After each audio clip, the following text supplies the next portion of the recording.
Hello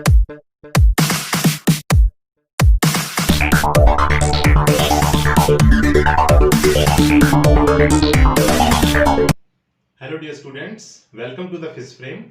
आज हम class 12 का नेक्स्ट टॉपिक जिसका नाम है इलेक्ट्रिक डाइपोल, इसको हम स्टडी करेंगे। तो आइए चलिए स्टार्ट करते हैं। इलेक्ट्रिक डाइपोल, ठीक है। देखिए, जब हम सिंगल चार्ज की बात कर रहे थे, दिस इज कॉल्ड मोनोपोल, ठीक है। This is called monopole, this system is called monopole. अगर दो इक्वल और अपोजिट चार्जेस आपने किसी सिस्टम में माने हैं, दो equal and opposite charges at very small finite distance, at small finite distance, then it is called electric dipole. यानी कि एक आपने चार्ज माना माइनस क्यू और दूसरा चार्ज आपने माना plus Q, and they are separated by some finite distance 2a, ठीक है। तो फिर इस सिस्टम को हम क्या कहेंगे? इस सिस्टम को क्या कहेंगे हम? Electric dipole. So what is electric dipole? A system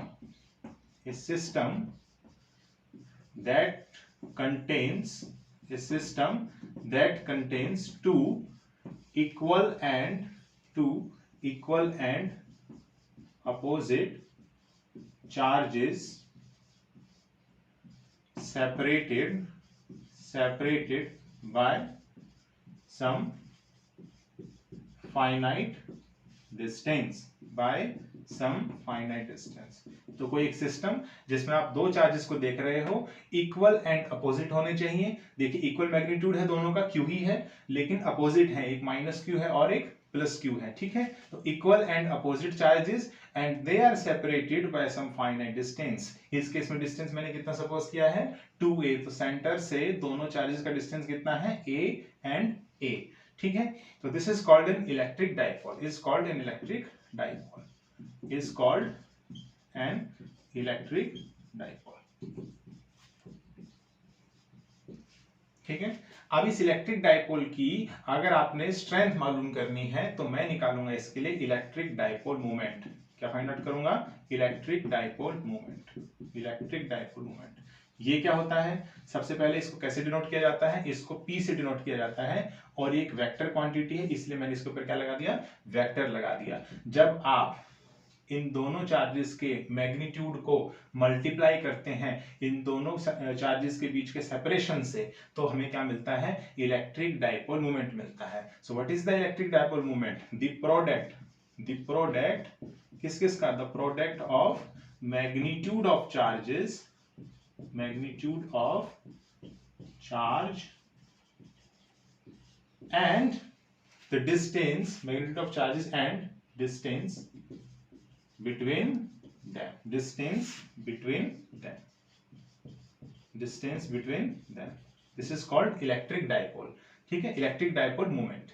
electric dipole क्या कहा मैंने? A system that contains two equal opposite charges separated by some finite distance is called an electric dipole, or the product of magnitude of charges and the distance between them is called an electric dipole moment, is called an electric dipole moment, ठीक है। Electric dipole moment.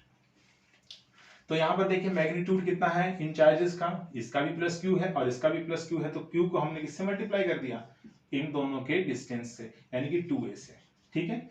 2a से multiply कर दिया, and this gives U A vector quantity which is electric dipole moment. क्योंकि यहाँ पर जो distance है ये वेक्टर क्वांटिटी है, क्योंकि हो सकता है कि माइनस क्यू इधर है, प्लस क्यू इधर है, और ये भी हो सकता है कि इधर प्लस क्यू है और इधर माइनस क्यू है। तो इससे क्या होगा? इससे ये होगा कि डाइपोल मोमेंट की जो डायरेक्शन है वो चेंज हो जाएगी। तो क्या होती है वैसे इसकी डायरेक्शन? इसकी डायरेक्शन होती है, लिखेंगे its direction is from negative to positive charge, negative to positive charge. फिर उसके बाद इसकी एसआई यूनिट क्या है? ये हमने जाना, वेक्टर क्वांटिटी है, और इसकी डायरेक्शन होती है नेगेटिव से पॉजिटिव क्वांटिटी है, नेगेटिव से पॉजिटिव इसकी डायरेक्शन है। और इसकी एसआई यूनिट क्या होगी? देखिए, क्यू की क्या एसआई यूनिट है? कूलाम है। चार्ज की एसआई यूनिट क्या है? कूलाम है। और डिस्टेंस की क्या एसआई यूनिट है? मीटर है। सो कूलाम मीटर, तो इसकी एसआई यूनिट क्या हो जाएगी? कूलाम मीटर हो जाएगी। अब देखते हैं कि इलेक्ट्रिक डाइपोल मोमेंट का फिजिकल सिग्निफिकेंस क्या है। So physical significance of electric dipole moment. ठीक है, तो देखिए इलेक्ट्रिक डाइपोल मोमेंट की वैल्यू हमें ये बताती है कि कोई मॉलिक्यूल जो है वो सिमेट्रिक है कि एसिमेट्रिक है। जैसे मान लीजिए अपने पास एक मॉलिक्यूल है और अपने पास दूसरा मॉलिक्यूल इस टाइप से है, तो कौन सा सिमेट्रिक मॉलिक्यूल है इस केस में। देखिए ध्यान से, अगर देखेंगे तो सेंटर से इसकी दूरी यहां से यहां तक, यहां से यहां तक, यहां से यहां तक और यहां से यहां तक सेम ही है। इसका मतलब ये क्या है, सिमेट्रिक है। लेकिन आप यहां देखिए, इसका डिस्टेंस यहां से यहां तक तो सेम है, लेकिन ये डिस्टेंस इस डिस्टेंस से डिफरेंट है। इसलिए इलिप्स जो होता है वो क्या होता है, एसिमेट्रिक होता है, जबकि सर्कल क्या होता है, सिमेट्रिक होता है। तो सिमेट्रिक मॉलिक्यूल्स को हम और एसिमेट्रिक मॉलिक्यूल्स के बारे में हमें कौन बताता है, इलेक्ट्रिक डाइपोल मोमेंट बताता है। So it tells about a molecule is symmetric or asymmetric।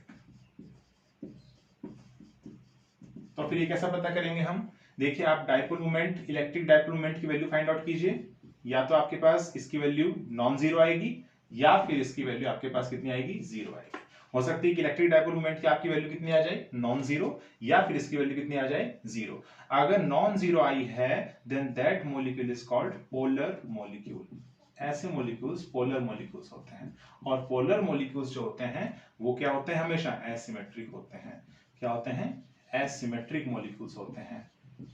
जबकि दूसरे केस में अगर डाइपोल मोमेंट की वैल्यू जीरो आती है तो ऐसे मॉलिक्यूल्स नॉन पोलर मॉलिक्यूल्स कहलाते हैं। नॉन पोलर मॉलिक्यूल्स जिनको हम क्या कहते हैं, सिमेट्रिक मॉलिक्यूल्स भी कहते हैं। Symmetric molecules. तो कोई एग्जांपल दीजिए जैसे हमें, तो एग्जांपल देखिए, पोलर मॉलिक्यूल जिसमें इलेक्ट्रिक डाइपोल मोमेंट की वैल्यू नॉन जीरो हो, जैसे वाटर एक एग्जांपल हो सकता है, और जिसमें जीरो वैल्यू हो उसका एग्जांपल, जैसे अपने पास एग्जांपल है CO2, कार्बन डाइऑक्साइड एग्जांपल हो सकता है। ठीक है, देखते हैं कैसे।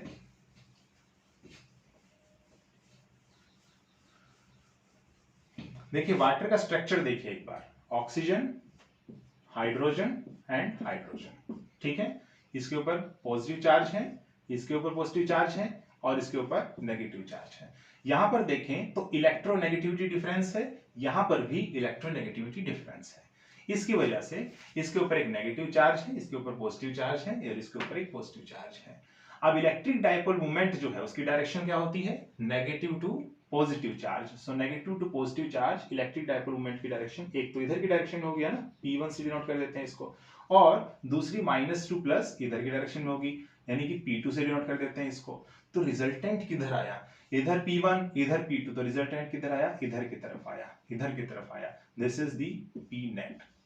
तो नेट आपके पास कुछ आई ना वैल्यू, इसका मतलब आपके पास ये पोलर मॉलिक्यूल्स हैं और एसिमेट्रिक मॉलिक्यूल्स, ऐसा भी कह सकते हैं। तो नेट डाइपोल मोमेंट से आप पता कर सकते हैं कि कोई मॉलिक्यूल जो है एसिमेट्रिक है कि सिमेट्रिक है। अब जैसे CO2 मॉलिक्यूल है ना, CO2 मॉलिक्यूल में कैसा स्ट्रक्चर होगा, इस टाइप से स्ट्रक्चर होगा ना CO2 का। इसके ऊपर कैसा चार्ज है, कार्बन पर पॉजिटिव है, इसके ऊपर नेगेटिव है, और इसके ऊपर भी नेगेटिव है, और इलेक्ट्रोनेगेटिविटी डिफरेंस है, इसीलिए यहाँ पर इसके ऊपर नेगेटिव, इसके ऊपर नेगेटिव, और इसके ऊपर पॉजिटिव चार्ज है। अब आपको पता है कि इलेक्ट्रिक डाइपोल मोमेंट की डायरेक्शन किधर से किधर होती है, नेगेटिव टू पॉजिटिव होती है। तो इस डायरेक्शन में तो P1 हो गया है ना, नेगेटिव टू पॉजिटिव, और नेगेटिव टू पॉजिटिव इस डायरेक्शन में हो गया P2।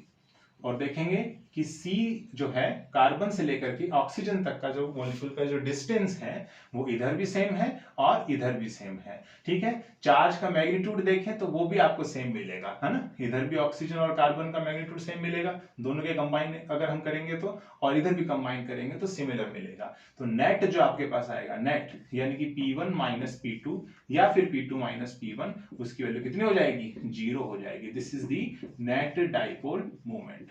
ठीक है, तो नेट डाइपोल मोमेंट इस केस में कितना है, जीरो है, इसलिए कैसा है, नॉन पोलर मॉलिक्यूल है और सिमेट्रिक मॉलिक्यूल है। तो ऐसे आप एग्जांपल्स आप देख सकते हैं। आइए अब कुछ क्वेश्चंस करते हैं इलेक्ट्रिक डाइपोल से रिलेटेड।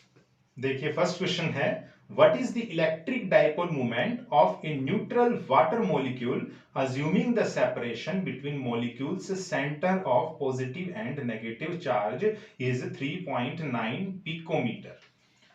तो अपने पास न्यूट्रल वाटर मॉलिक्यूल है ना, क्या है, न्यूट्रल वाटर मॉलिक्यूल है, ये प्रेजेंट है अपने पास, यानी कि H2 है, न्यूट्रल है। तो इसका स्ट्रक्चर कैसा होगा, OH और H, ये नेगेटिव, और इन दोनों का रिजल्टेंट पॉजिटिव चार्ज इधर होगा, यानी कि रिजल्टेंट नेट जो है इधर की डायरेक्शन में होगा डाइपोल मोमेंट, क्योंकि एक वेक्टर क्वांटिटी है तो इस डायरेक्शन में होगा।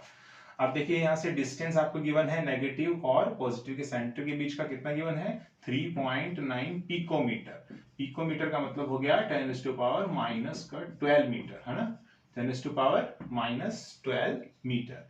अच्छा, तो आपने निकालना है इलेक्ट्रिक डाइपोल मोमेंट।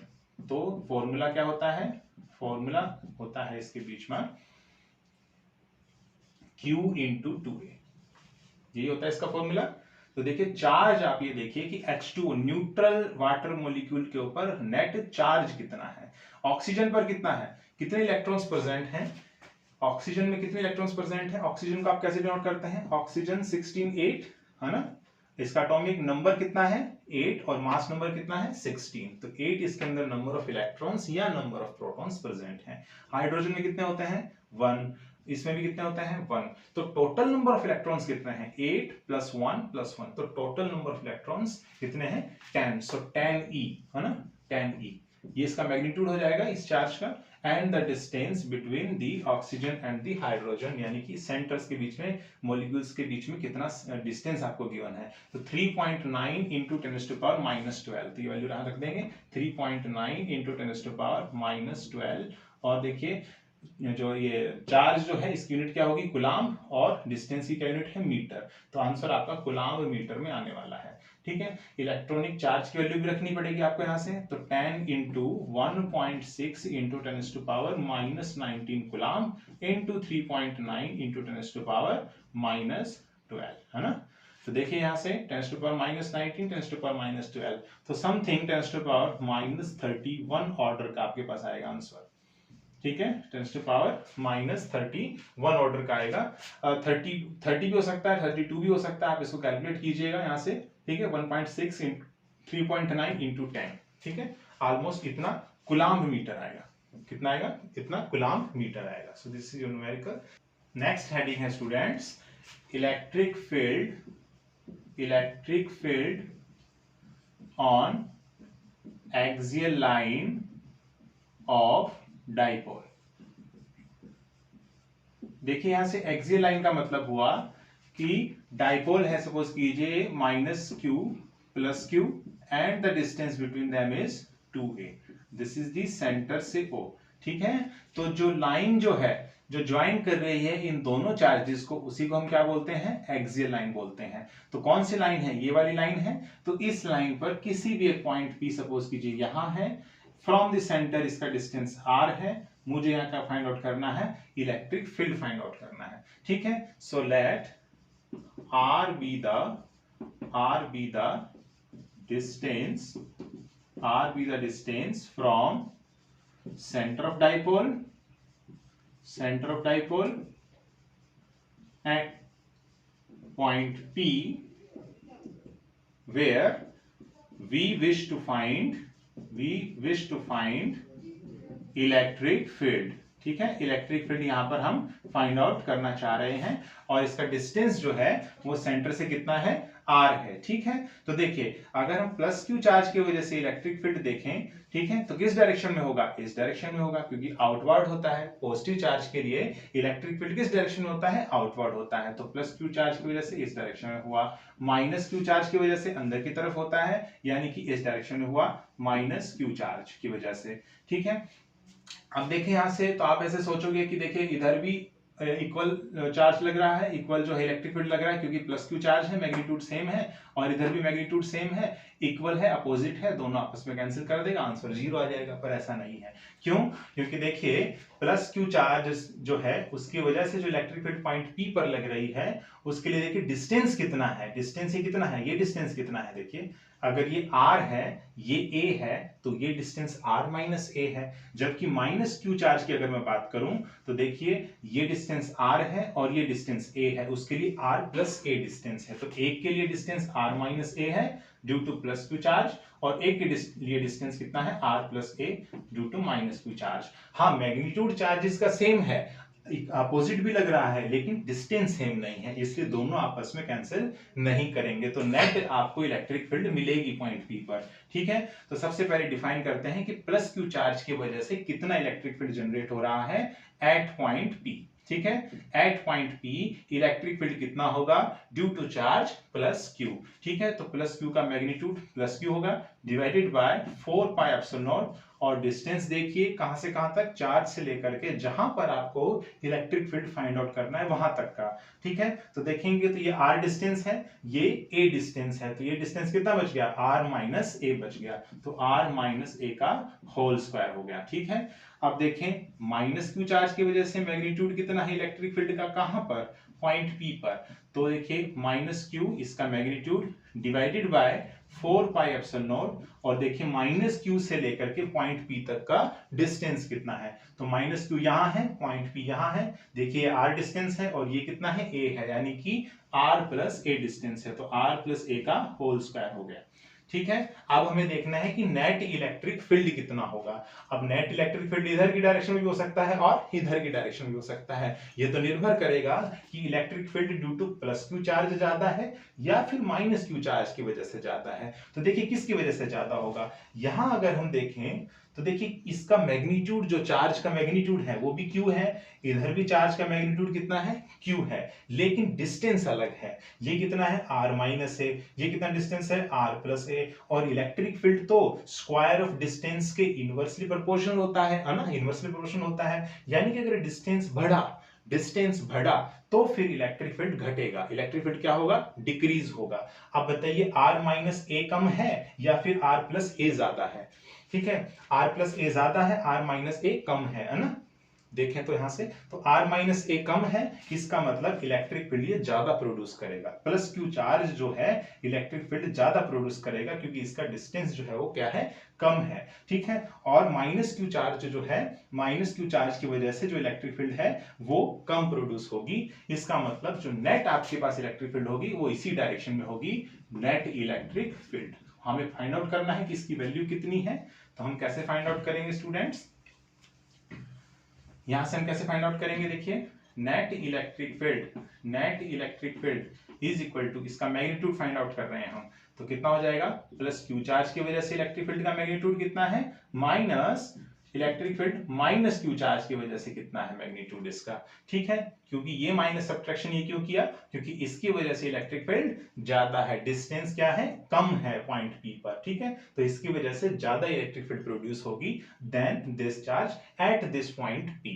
ठीक है, पॉइंट P पर इसकी वजह से ज्यादा, इसकी वजह से कम इलेक्ट्रिक फील्ड होगी। ठीक है, इसकी वैल्यू कितनी थी, Q divided by 4 pi epsilon naught, और डिस्टेंस कितना था, R माइनस ए इसका whole square, and minus Q divided by 4 pi epsilon naught, और डिस्टेंस कितना है, r प्लस ए का होल स्क्वायर। यहां से देखें तो q divided by 4 pi epsilon not तो क्या है, कॉमन है, q divided by 4 pi epsilon not क्या है, कॉमन है, और एलसीएम क्या आएगा यहां से, r माइनस ए का होल स्क्वायर और r प्लस ए का होल स्क्वायर। ठीक है, अब देखिए यहां से एलसीएम लेंगे तो r प्लस ए का होल स्क्वायर इधर आएगा और माइनस r माइनस ए का होल स्क्वायर इधर आएगा, तो r प्लस ए का होल स्क्वायर इधर और माइनस r माइनस ए का होल स्क्वायर इधर, तो ये आपके पास नेट इलेक्ट्रिक फील्ड आएगी एट पॉइंट P, ये आपके पास नेट इलेक्ट्रिक फील्ड आएगी एट पॉइंट P। ठीक है, आइए इसकी वैल्यू कैलकुलेट करते हैं, इसको सॉल्व करते हैं। देखिए यहां से Q divided by 4 pi epsilon naught, ये कितना हो जाएगा, देखिए आर स्क्वायर माइनस ए स्क्वायर का होल स्क्वायर है ना, आर स्क्वायर माइनस ए स्क्वायर इसका होल स्क्वायर।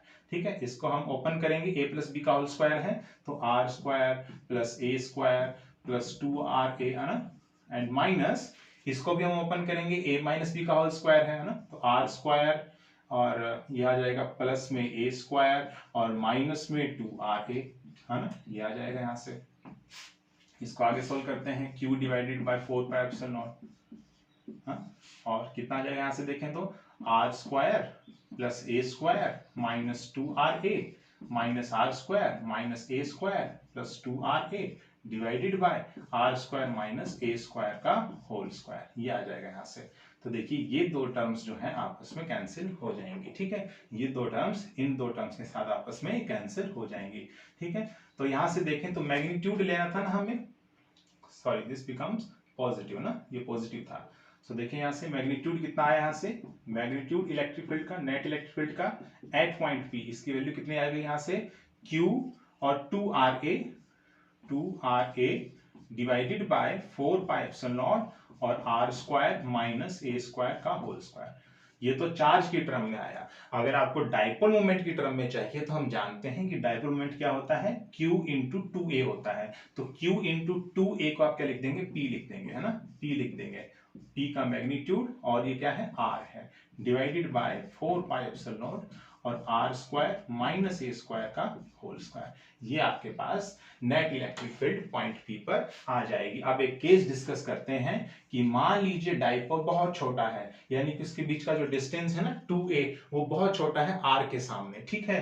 R क्या था, डिस्टेंस जहां पर हमें पॉइंट P पर इलेक्ट्रिक फील्ड निकालनी थी सेंटर से, ठीक है। तो हम क्या कहेंगे, if dipole is very short, हाँ, if dipole is very short, मतलब बहुत छोटा है, if dipole is very short, तो क्या होगा अपने पास 2A जो डिस्टेंस था, 2A जो डिस्टेंस था वो क्या हो जाएगा, बहुत कम हो जाएगा देन R, ठीक है, क्योंकि R बहुत दूर चला जाएगा, क्योंकि पॉइंट P जो है वो काफी दूर हो जाएगा उस केस में। देन देखें यहाँ से R स्क्वायर तो और भी ज्यादा हो जाएगा, है ना, जब R बहुत ज्यादा है देन 2A तो R स्क्वायर तो और भी ज्यादा हो जाएगा देन 2A या फिर A स्क्वायर हम कहें, ठीक है। तो यहां से अगर हम देखें तो आप A स्क्वायर टर्म को आप नेग्लेक्ट करके चल सकते हैं, क्यों, क्योंकि A जो है वो कम है तो A स्क्वायर और भी कम हो जाएगा कंपेयर टू R स्क्वायर। तो जो इलेक्ट्रिक फील्ड जो आएगी, नेट इलेक्ट्रिक फील्ड कहां पर, एट पॉइंट P, ये ऑलमोस्ट कितनी आएगी उस केस में, PR divided by 4 pi epsilon naught और ये कितना हो जाएगा, देखिए ए स्क्वायर को तो आप नेग्लेक्ट कर लिया, तो आर स्क्वायर का होल स्क्वायर कितना हो जाएगा, आर टू द पावर 4, एक आर इससे कैंसिल होगा तो कितना वैल्यू आ जाएगा, P divided by 4 pi epsilon not R cube, यानी कि कैसे वैरी कर रही है, 1 बाय R क्यूब के वैरी कर रही है। इस एक्सप्रेशन को हम लोग याद रखेंगे। एक्सियल लाइन के लिए जो इलेक्ट्रिक फील्ड होता है, ठीक है, उसकी वैल्यू हम याद रखेंगे P divided by 4 pi epsilon not R cube. तो ये चीज आपके पास आ जाएगी। आगे हम वीडियो में हम देखेंगे कि इक्वेटोरियल लाइन जो है उसके ऊपर इलेक्ट्रिक फील्ड इस डाइपोल की वजह से कितनी प्रोड्यूस होगी, ठीक है। तो ये हम नेक्स्ट वीडियो में देखेंगे। आज के लिए सिर्फ इतना ही। अगर आपकी वीडियो पसंद आई है तो आप लाइक कीजिए, कमेंट कीजिए और शेयर कीजिए और चैनल को सब्सक्राइब कीजिए। Thank you.